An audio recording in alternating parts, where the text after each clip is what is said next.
नमस्कार, स्वागत है आपका। मैं हूं आपके साथ अनाया शर्मा। शुरुआत करेंगे खबरों की विस्तार से। लोकसभा चुनाव की तैयारियां जोरों पर है और हरियाणा की सियासत में भी इस बीच बड़ा उलटफेर हुआ है। सभी पार्टियां चुनाव की तैयारियों में लगी हुई है और इस बीच हरियाणा बीजेपी के लोकसभा उम्मीदवारों की बीजेपी ने लिस्ट जारी कर दी है, जिसमें पूर्व सीएम मनोहर लाल के साथ साथ 5 और लोगों के नाम शामिल हैं। मनोहर लाल करनाल लोकसभा सीट से चुनाव लड़ेंगे। तो वहीं आपको ग्राफिक्स के जरिए उन सभी उम्मीदवारों के नाम हम बताते चलते हैं जिनको बीजेपी की लिस्ट में जगह मिली है।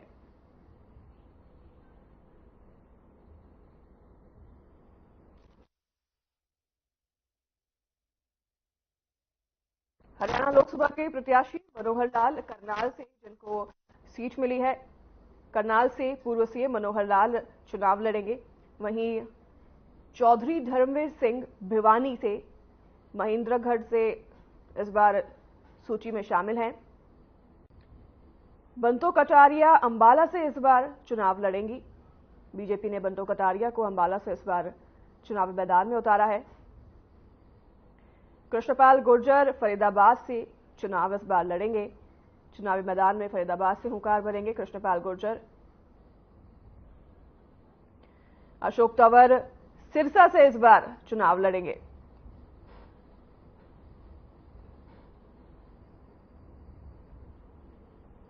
तो वहीं राव इंद्रजीत सिंह गुरुग्राम से इस बार चुनावी मैदान में उतरे हैं। बीजेपी ने राव इंद्रजीत सिंह को गुरुग्राम से इस बार चुनाव की सूची में शामिल किया है।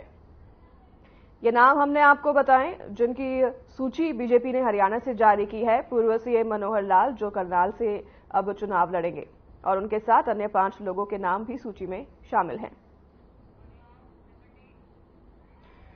हरियाणा के मुख्यमंत्री नायब सिंह सैनी ने कहा कि सरकार की तरफ से दीनदयाल उपाध्याय अंत्योदय परिवार सुरक्षा योजना क्रियान्वित की जा रही है।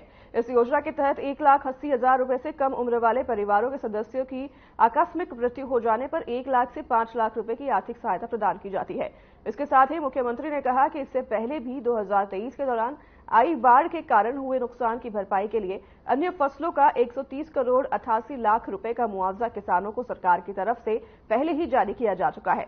इस प्रकार किसानों को 2023 के दौरान 218 करोड़ 83 लाख रुपए का मुआवजा दिया जा चुका है। उन्होंने आगे कहा कि सरकार सभी नागरिकों को सामाजिक सुरक्षा प्रदान करने के लिए संकल्पबद्ध है और इस दिशा में समाज के कमजोर वर्गों को सामाजिक सुरक्षा पेंशन के अलावा चिकित्सा सुरक्षा भी प्रदान की जा रही है।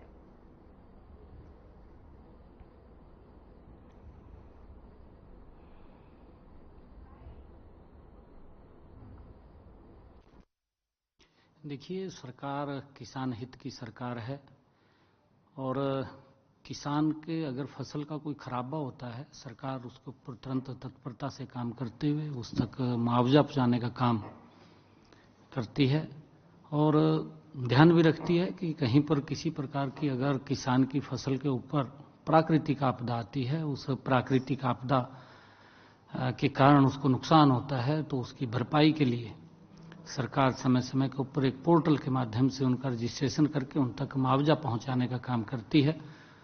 और उसी कड़ी के अंदर आज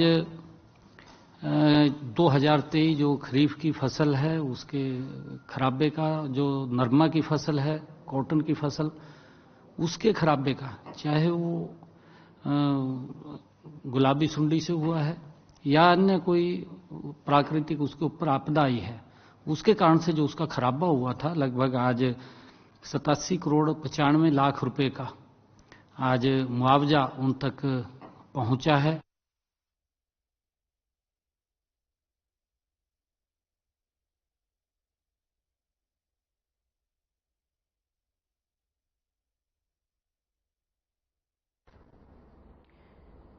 सीएम नायब सिंह ने ये फैसला लिया है। आपको बता दें कि दयालु स्कीम के तहत लोगों को सौगात दी जाएगी और मुख्यमंत्री नायब सिंह ने यह फैसला लिया है। 2200 परिवारों को इसके लिए नोटिफिकेशन जारी किए गए हैं। नायब सिंह सैनी का ये फैसला लोगों के हित के लिए।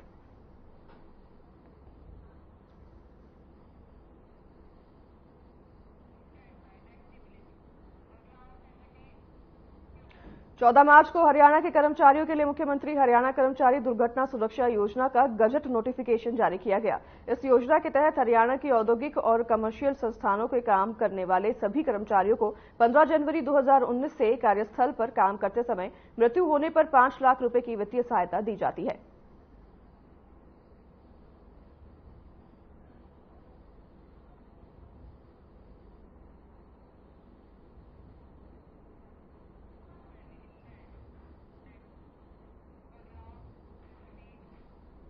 डॉक्टर अशोक तंवर को सिरसा लोकसभा क्षेत्र से बीजेपी से टिकट दिया गया है, जिसके बाद अशोक तंवर राजभवन पहुंचे और राज्यपाल बंडारू दत्तात्रेय से मुलाकात की और उनका आशीर्वाद लिया।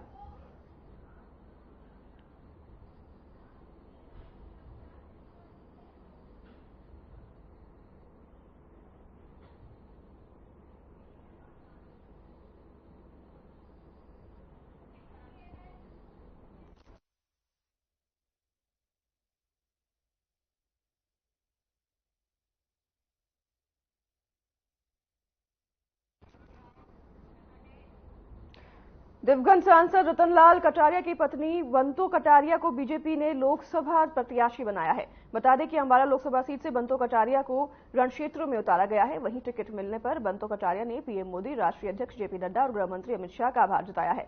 इस दौरान उन्होंने कहा कि वो अपने पति की नीतियों को आगे बढ़ाएंगी।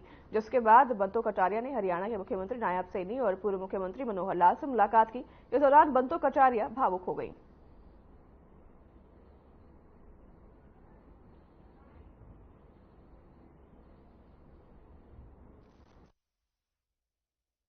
हमारे देश के प्रधानमंत्री नरेंद्र मोदी जी, हमारे देश के होम मिनिस्टर अमित शाह जी, हमारे राष्ट्रीय अध्यक्ष जगत प्रकाश नड्डा जी, हरियाणा प्रदेश के अध्यक्ष और वर्तमान में मुख्यमंत्री नायब सिंह सैनी जी और पूर्व में मुख्यमंत्री मनोहर लाल जी, सबका आशीर्वाद आज रतनलाल कटारिया जी के परिवार को मिला है।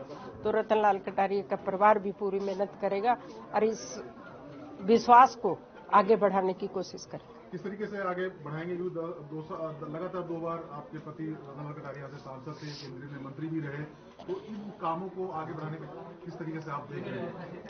अंबाले की जनता उस विश्वास को आगे बढ़ाएगी। और एक चीज जो हमारे बीच में इजाफा हुई है, क्योंकि जब से हरियाणा बना है, पहली बार अंबाले का सीएम बना है, तो उसका फायदा भी अंबाले के लोगों को मिलेगा।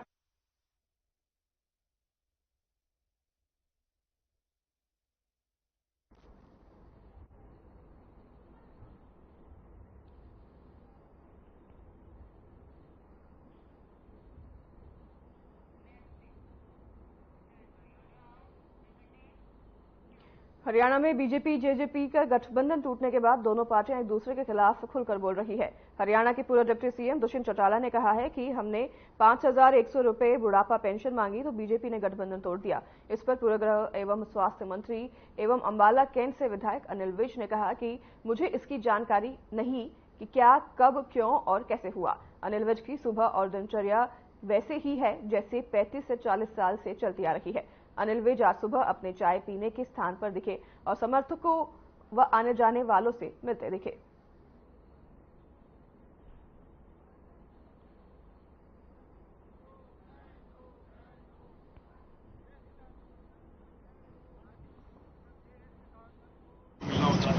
ये तो मेरा बहुत पुराना रूटीन है। मैं तो 35-40 साल से यहाँ पर बैठता हूँ, धूप में भी, छाँव में भी, गर्मी में भी, सर्दी में भी। ये तो मेरा है, यहाँ बैठ के गपशप करते हैं, मित्रों से बातचीत करते हैं, मिलना हो जाता है, सारे शहर का सुख दुख पता लग जाता है, क्योंकि कोई किसी कोने से आ रहा है, कोई किसी कोने से आ रहा है।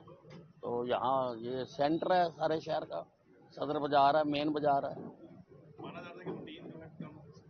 नहीं, अनिल विज तो ना बदला है, ना कभी बदलेगा।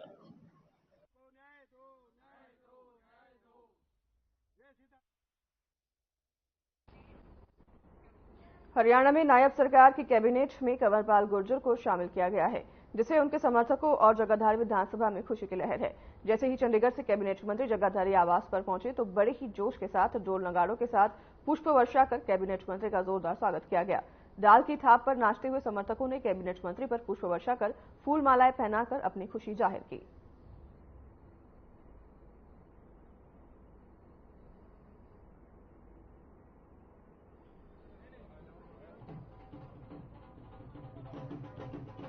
मैं माननीय मुख्यमंत्री जी का आभार व्यक्त करता हूं कि उन्होंने हमारे प्रति जो विश्वास व्यक्त किया। अब ये हम सब की जिम्मेदारी है कि पूरी मेहनत करके, पूरी लगन के साथ, जिस प्रकार से हमने पूर्व मुख्यमंत्री मनोहर लाल जी के नेतृत्व में काम किया, उसी प्रकार से नायब सिंह सैनी जी के नेतृत्व में पूरी लगन के साथ उनके साथ काम करेंगे और जनता की जो समस्या है उनका समाधान करने का पूरा प्रयास करेंगे।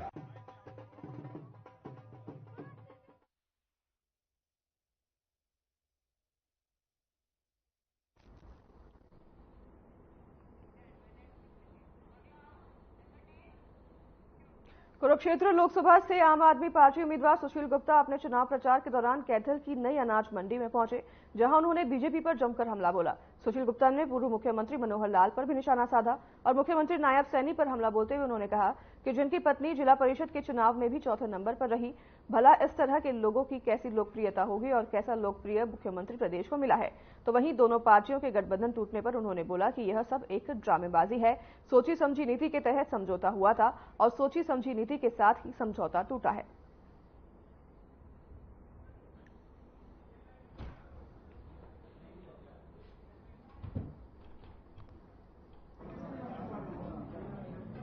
और आज भी कैथल मंडी के अंदर रणदीप सिंह सुरजेवाला जी के साथ में आया हूँ। बहुत प्रेम, बहुत आशीर्वाद सब जगह से मिल रहा है। आज व्यापारी दुखी है, किसान दुखी है, नौजवान बेरोजगार है, महिलाओं के प्रति अपराध हरियाणा के अंदर बढ़ता जा रहा है। न शिक्षण संस्थाएं सुधर पाई, न चिकित्सा संस्थाएं। बिजली और पानी का बुरा हाल है। हरियाणा हर तरफ से बदलाव चाहता है। इस चुनाव के अंदर बहुत आशीर्वाद सब जगह से मिल रहा है और मुझे पूरा विश्वास है इंडिया गठबंधन की 10 की 10 सीटें।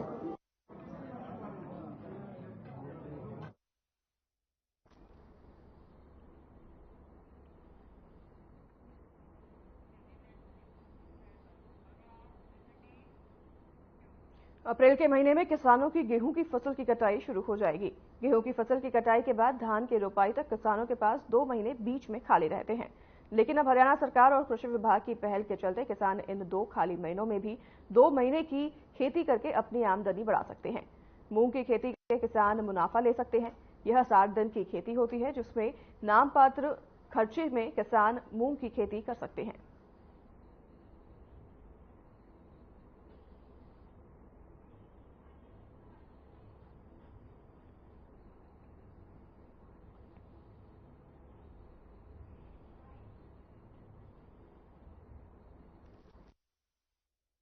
हरियाणा सरकार द्वारा मूंग को बढ़ावा देने के लिए व किसानों को एडिशनल इनकम का जरिया बनाने के लिए जिला करनाल में 6000 एकड़ पर 73% सब्सिडी पर किसानों को मूंग का बीज उपलब्ध करवाया जाएगा, जिसके लिए किसान agriHaryana.gov.in पर रजिस्ट्रेशन करा सकते हैं और उसके बाद जो है मेरी फसल मेरा दौरा से इसको लिंक किया जाएगा और जो भी किसान मूंग का बीज लेना चाहता है वह हरियाणा सीड डेवलपमेंट कॉर्पोरेशन के जो सेंटर हैं उनसे प्राप्त कर सकता है, जिसके लिए किसान जो है agriHaryana.gov.in पर रजिस्ट्रेशन कर सकते हैं। इसके लिए किसान का खाता नंबर, किसान का फैमिली आईडी, आधार कार्ड व जमीन का विवरण सभी साथ ले जाकर जो है कॉमन सर्विस सेंटर पर या कृषि विभाग के दफ्तर में जो रजिस्ट्रेशन करा सकते हैं।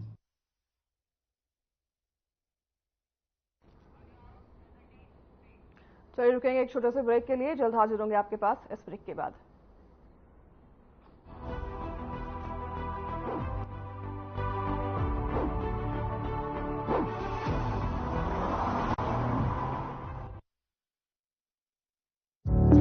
Through constant innovation, the group provides its clients with value-added, environment-friendly products.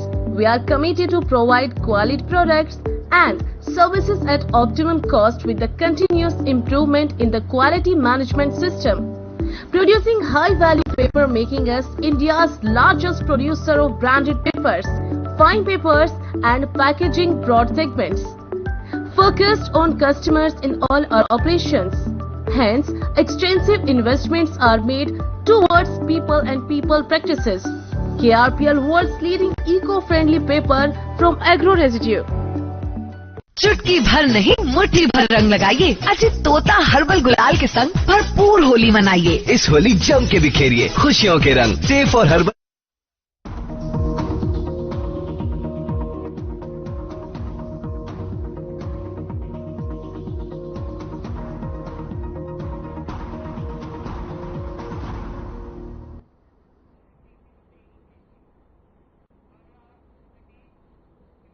स्वागत है आपका एक बार फिर ब्रेक के बाद। आगे बढ़े खबरों में, उससे पहले इस वक्त की बड़ी खबर आपको बता देते हैं।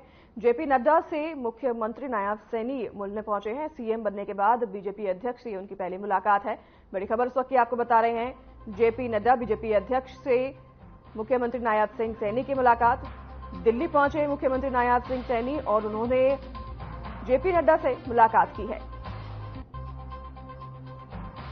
हरियाणा के नए सीएम नायब सिंह सैनी दिल्ली पहुंचे। बीजेपी अध्यक्ष जेपी नड्डा से उन्होंने मुलाकात की। तस्वीरें अपनी स्क्रीन पर आप देख रही हैं। नायब सिंह सैनी मुख्यमंत्री बीजेपी अध्यक्ष जेपी नड्डा से मिलने दिल्ली पहुंचे और आपको बता दें कि मुख्यमंत्री बनने के बाद ये उनकी पहली मुलाकात है जेपी नड्डा से। और दिल्ली पर वो पहुंचे और उन्होंने बीजेपी अध्यक्ष जेपी नड्डा से मुलाकात की है।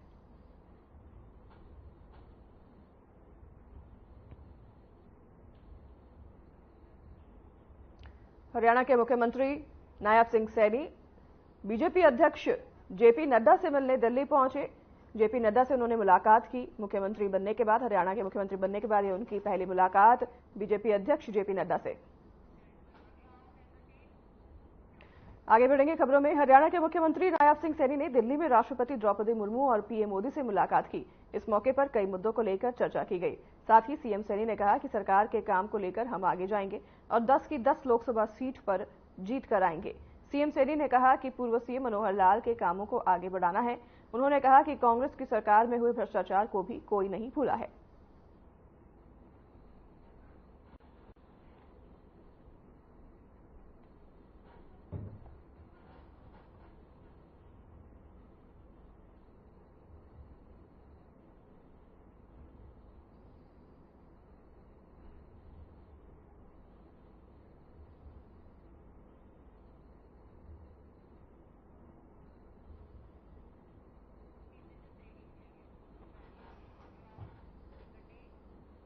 बड़ी खबर इस वक्त की आपको बता दें कि मुख्यमंत्री नायब सिंह सैनी दिल्ली पहुंचे हैं। अमित शाह से मुलाकात की है। दिल्ली में केंद्रीय गृह मंत्री अमित शाह से उन्होंने मुलाकात की है।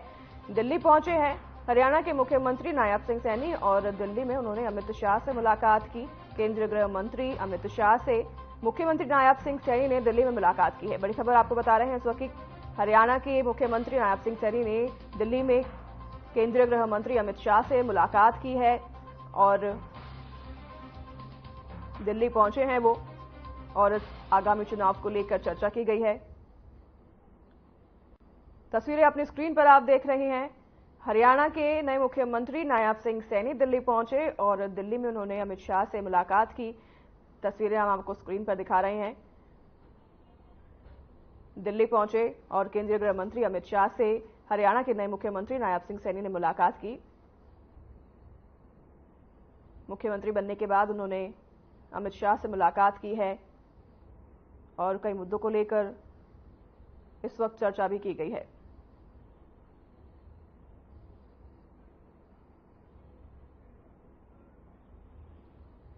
हरियाणा के नए मुख्यमंत्री नायब सिंह सैनी दिल्ली पहुंचे। दिल्ली पहुंचकर उन्होंने केंद्रीय गृह मंत्री अमित शाह से मुलाकात की। मुख्यमंत्री बनने के बाद उन्होंने दिल्ली पहुंचकर केंद्रीय गृह मंत्री अमित शाह से मुलाकात की है। वहीं मंत्री मूलचंद शर्मा ने कहा कि आगामी लोकसभा चुनाव में बल्लभगढ़ विधानसभा से रिकॉर्ड तोड़ मतों से बीजेपी के प्रत्याशी कृष्णपाल गुर्जर को जिताकर भेजेंगे। हरियाणा की सभी 10 की 10 सीट हरियाणा बीजेपी रिकॉर्ड तोड़ मतों से जीतेगी। कैबिनेट मंत्री मूलचंद शर्मा ने कहा कि देश के पीएम मोदी और हरियाणा के पूर्व सीएम मनोहर लाल के द्वारा प्रदेश की जन कल्याणकारी नीतियों को आगे बढ़ाएंगे। बीजेपी की रीति और नीति तक आम जनता तक पहुंचाकर प्रदेश की उन्नति के राह पर आगे बढ़ाने का काम करेंगे। कार्यालय पहुंचने पर कार्यकर्ताओं ने ढोल बाजे और फूलमालाओं से उनका जोरदार स्वागत किया।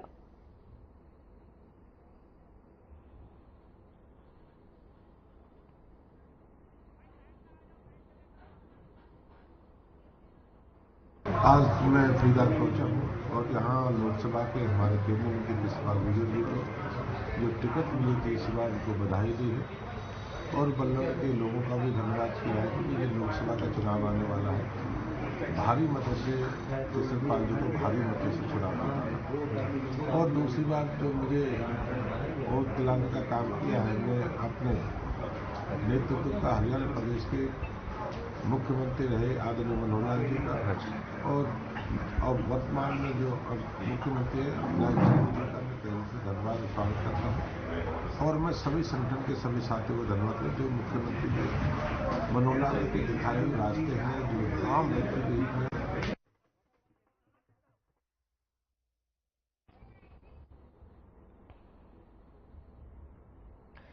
मंत्री मूलचंद शर्मा ने बयान देते हुए कहा कि 10 सीटों पर हरियाणा में बीजेपी की जीत होगी। जन कल्याणकारी नीतियों को आगे बढ़ाने की बात भी उन्होंने कही है, उनका सभी लोगों ने स्वागत किया है। मंत्री मूलचंद शर्मा जिन्होंने बयान देते हुए बताया कि बीजेपी इस बार 10 की 10 सीटों पर जीत हरियाणा में हासिल करेगी।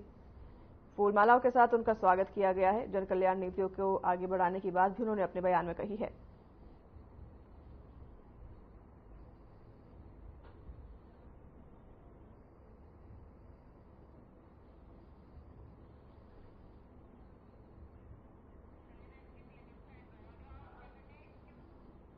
झज्जर रेवाड़ी नेशनल हाईवे पर एक अज्ञात वाहन की चपेट में आने से 22 साल के युवक की मौत हो गई है।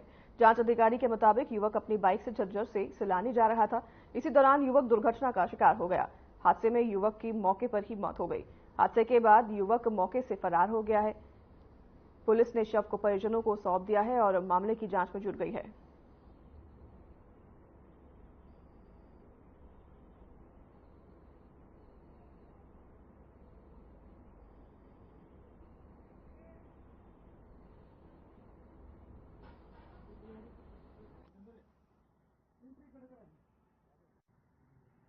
कल हमारे को रात को करीब 12:15 के आसपास में सूचना मिली थी कि रेवाड़ी रोड पर एक बाइक चालक का एक्सीडेंट हुआ है, जिसमें वो मौके पर ही एक्सपायर हो गया। जो यह सूचना पकड़ के हम मौके पर गए तो वहाँ पर ये मृत अवस्था में बाइक के साथ लगा। जो वहाँ पर गाड़ी मौजूद नहीं थी एक्सीडेंट करने वाली, वो मौके से फरार हो चुकी है। क्या नाम है मृतक का नाम है शाही पुत्र सुनील कुमार, वासी गाँव सिलानी पाना जाने। किसके खिलाफ मामला दर्ज है? मामला अज्ञात वाहन का चालक के खिलाफ मामला दर्ज। पोस्टमार्टम करा दें। हाँ, पोस्टमार्टम के लिए डॉक्यूमेंट रेडी करके दे।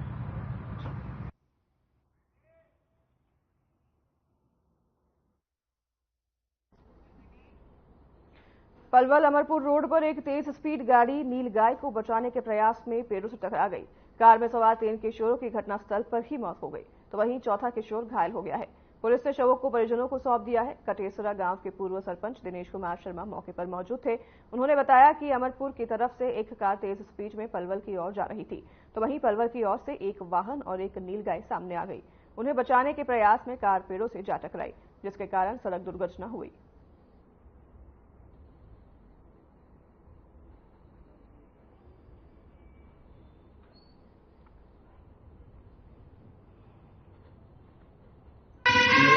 निजी फार्म हाउस है। मैं अपने फार्म पे था तो एकदम वहाँ मोड़ पड़ता है, नाला है, और वहाँ पे जैसे गाड़ी आ रही थी और इधर से पलवल की तरफ से भी गाड़ी आ रही थी, तो उसको बचाने के चक्कर में एकदम अनबैलेंस गाड़ी हो गई। और वहाँ पेड़ हैं शीशम के, कीकर के, उनमें जा कर के गाड़ी लगी। तो वो वाहन पलवल वाला अपनी साइड में चला गया और फिर उसमें इनका ये हादसा हो गया। कितने इंजर्ड हुए हैं, कितने की मौत हो गई? ये 4 थे गाड़ी में, 3 तो वहीं एट द स्पॉट ही उनकी डेथ हो गई। ये क्या हमें सूचना मिली थी, अमरपुर से आगे थोड़ी सी एक गाड़ी पेड़ में लग के एक्सीडेंट हो गई। उसमें 4 लड़के थे, एक पुनीत, विपल और हनी, और एक सुनील नाम का। जो 3 आदमी की डेथ हो गई, तो एक तीनों बच्चे किशोर बताए जा रहे हैं। कितनी उम्र होगी इनकी? 20-22 उम्र के तीनों लड़के हैं। हाँ, तीनों के मौके पे पहचान हो गई थी। ये अभी तो यहाँ आके देखा ना, तो मौके पे आगे तो बारिश आ गई।